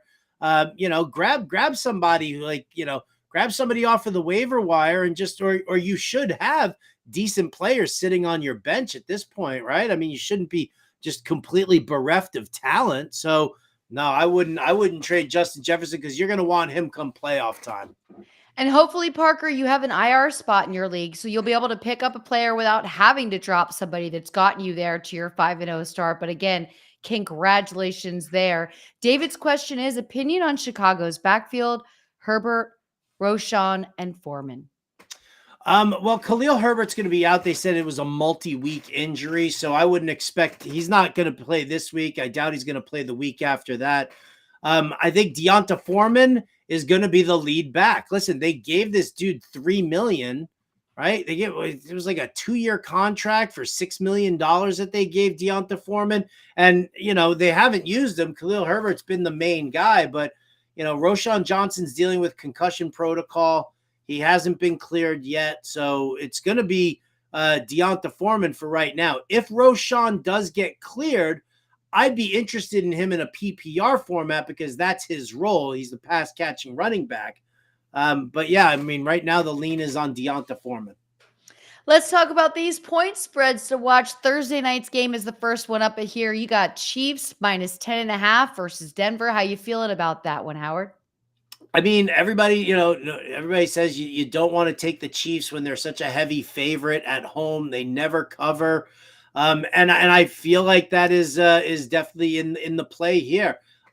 Again, we don't love Denver's offense, and Denver's defense is going to, really needs to try and clamp down and contain the Chiefs. But 10.5 is still a lot of points to give. So I'm probably leaning Denver here, but I don't, I'm not glued to that yet. We'll see. We still have a whole day. Right? We still have a whole day. Anything can happen. Titans plus 3.5 versus Baltimore. Yeah, this one, it's in London and everybody, Mike Vrabel is always so good as an underdog. And it's even though it's a home game for Tennessee, it's still considered more like a road game. Baltimore, their offense needs to show us something, right? We needed to see something with this Todd Monken air raid offense. They just got back Rashad Bateman and Odell Beckham last week, and Bateman can't hold on to the football, and Odell couldn't make it through an entire game. So I kind of worry about what we've got going on here with the Ravens. I'll take the Titans plus the 3.5.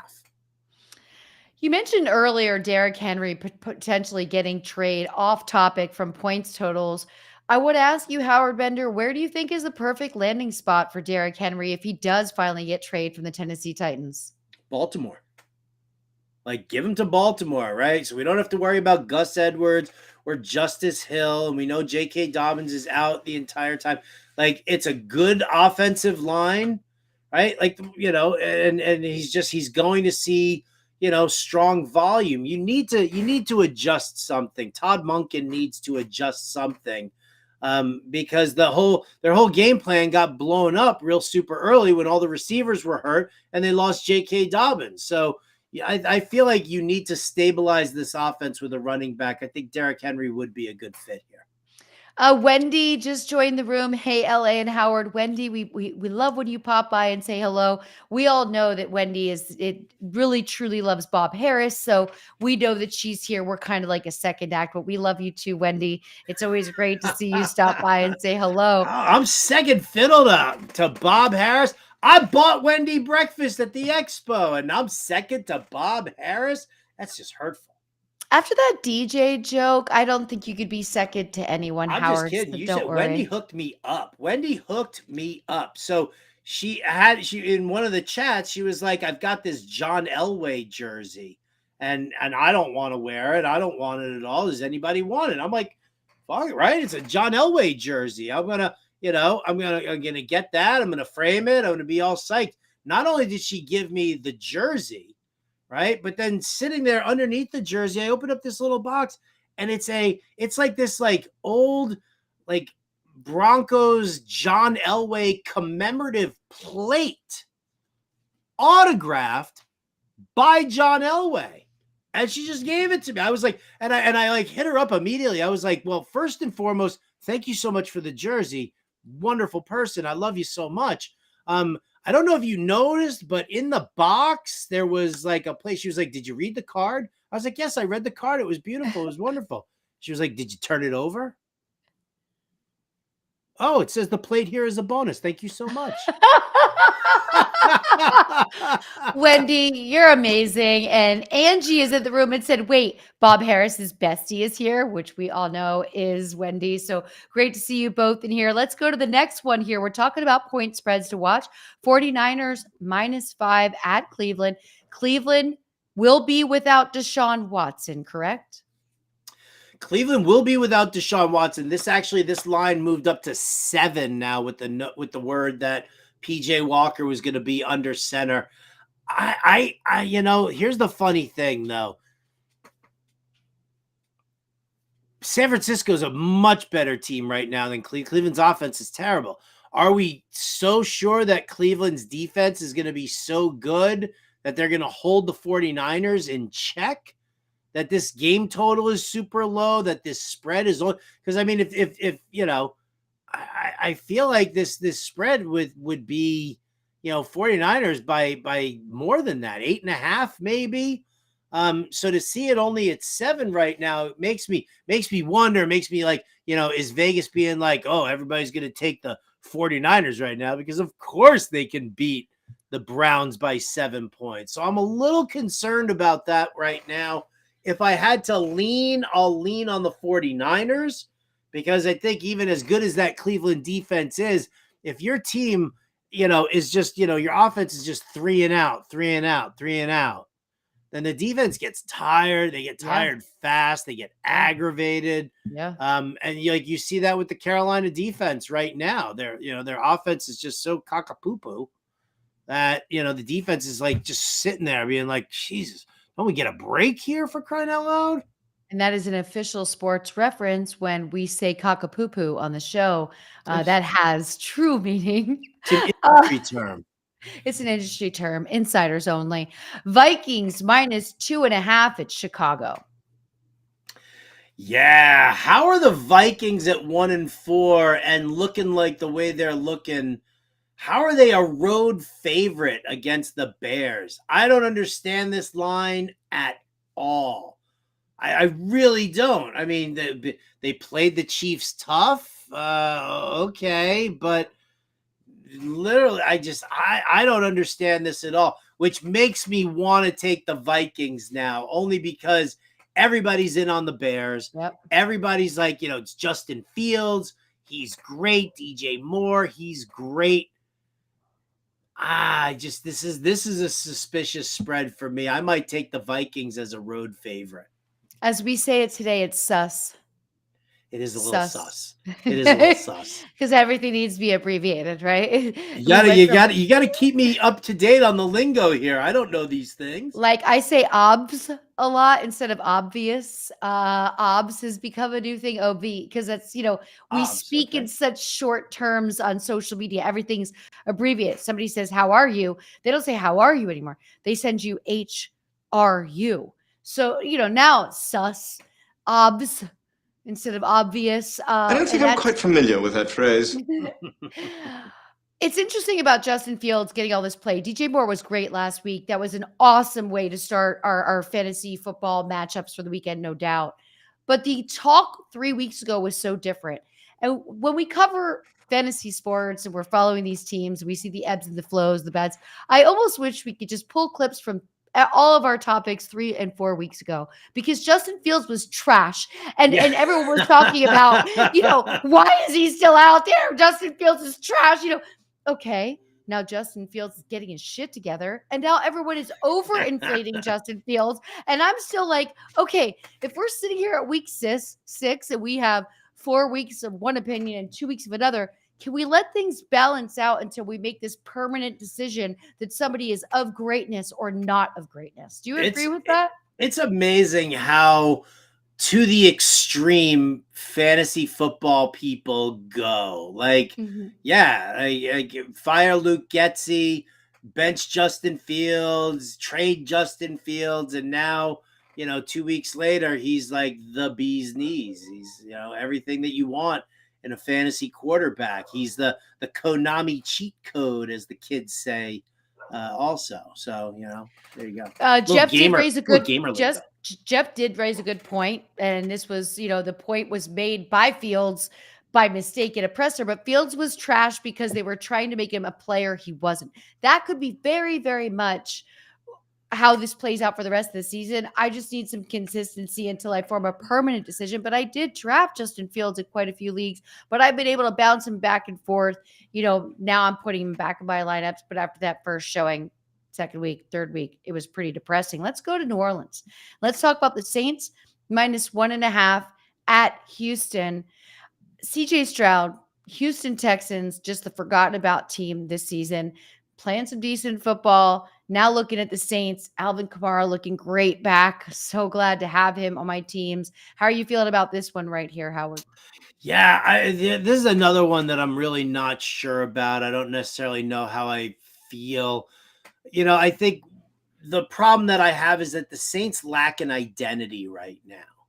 Right? We don't know about Derek Carr and his shoulder, and there's Michael Thomas and Chris Olave.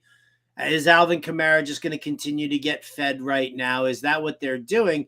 I love Kamara this week against Houston because they have a suspect. I'm sorry, they have a sus run defense. Their run defense is sus.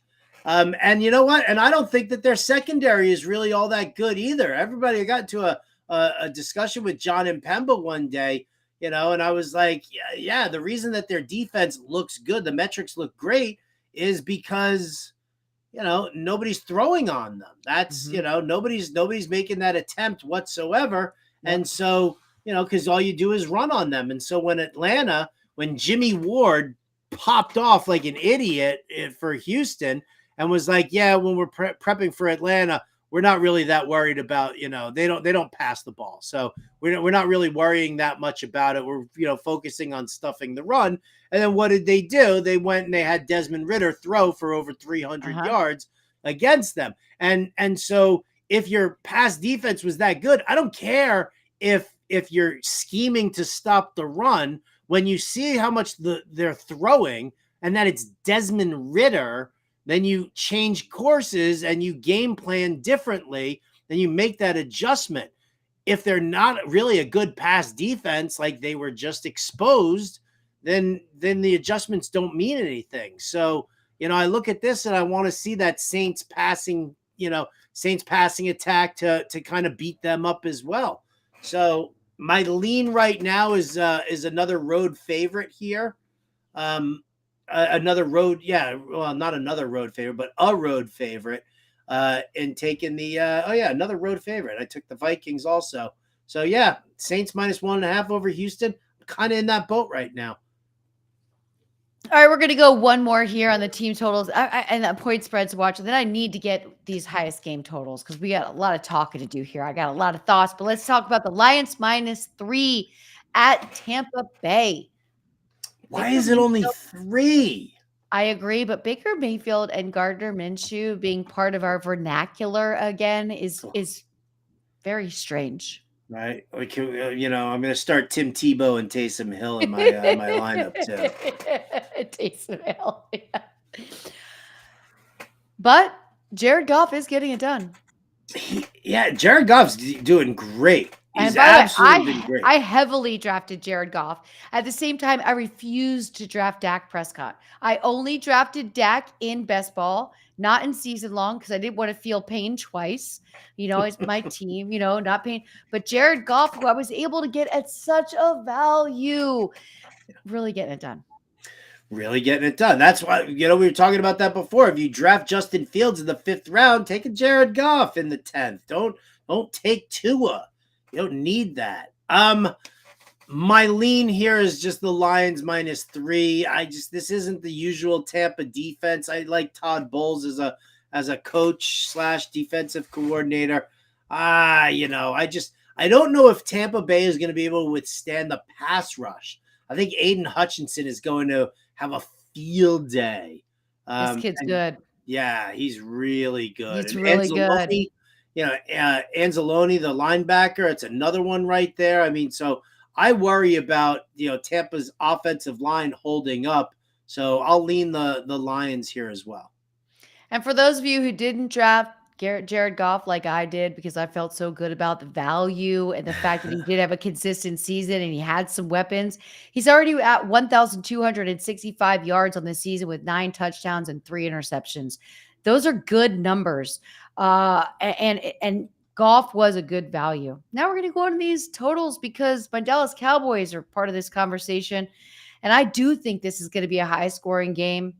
But I cannot decide who's going to win because I will not bet on the Dallas Cowboys. I would bet on this team total. It's Dallas taking on the Los Angeles Chargers, and the total for Monday Night Football is 50.5. Where are you going here? Are you going with an over? Because I think this could be a high-scoring game. It doesn't mean Dallas wins, though. Yeah, I think this is about how bad the Chargers defense is. Now, did they fix some things over the bye week? Maybe, but I mean, I still think that Dallas can be productive enough. Now, are there shortcomings in the Dallas D in certain places?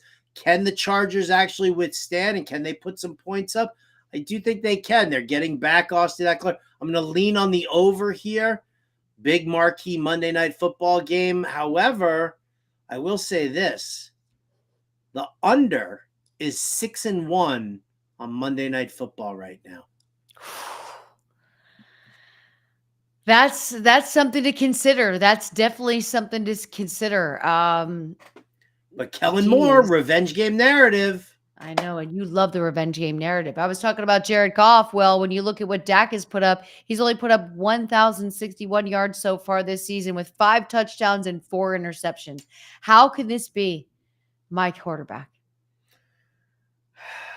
I wake up every day and I look at Zach Wilson and I say the exact same thing. Yeah, but Zach Wilson is not Dak Prescott. Zach Wilson was a backup quarterback who was supposed to be behind Aaron Rodgers. Dak Prescott has been our starting quarterback for years. You could be very much right that ankle injury has never been right since then.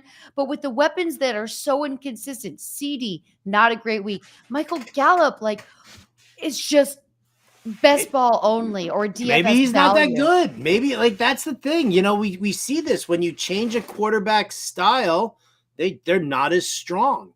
And maybe that's what it is with Dak. Maybe you guys just need to accept the fact that he's not the same player he was, and you guys need somebody who is a better passer, a stronger passer, makes better decisions. You need somebody with a little something upstairs, not whatever Dak is, he goes like this and you hear that little pea rattling around inside his skull. Maybe he's just not that smart.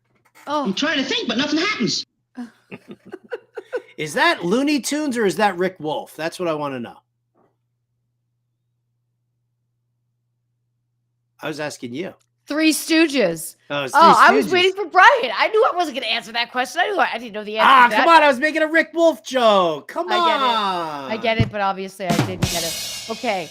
We've got some questions flying in, and since we're on our last 10 minutes of the show, I'm horrible. I know. All right, I'll rapid fire. Go ahead. You ask the questions. I'll give the answers. Full PPR can only keep 3 running backs. I need to drop one now that Taylor is back. Who do I drop? James Cook, Montgomery, DeAndre Swift, or Jonathan Taylor?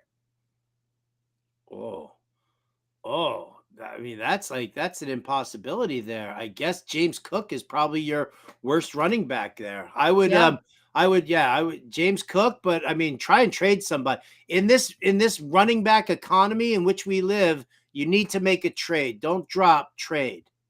I would as well. Okay, we got another one here. I've got Brees, Henry, and Mixon as my running back. Is Saquon for Amon-Ra St. Brown a good trade? I mean, if you already have those 3 starting, strong running backs, do you need to add Saquon to that mix? I don't think so. I think you can, I would rather, or if you're trading away Saquon, Amon-Ra, I like Amon-Ra. I do. But he is coming back from this injury. We're not sure exactly what's going on. I don't know if I would do that straight up, though.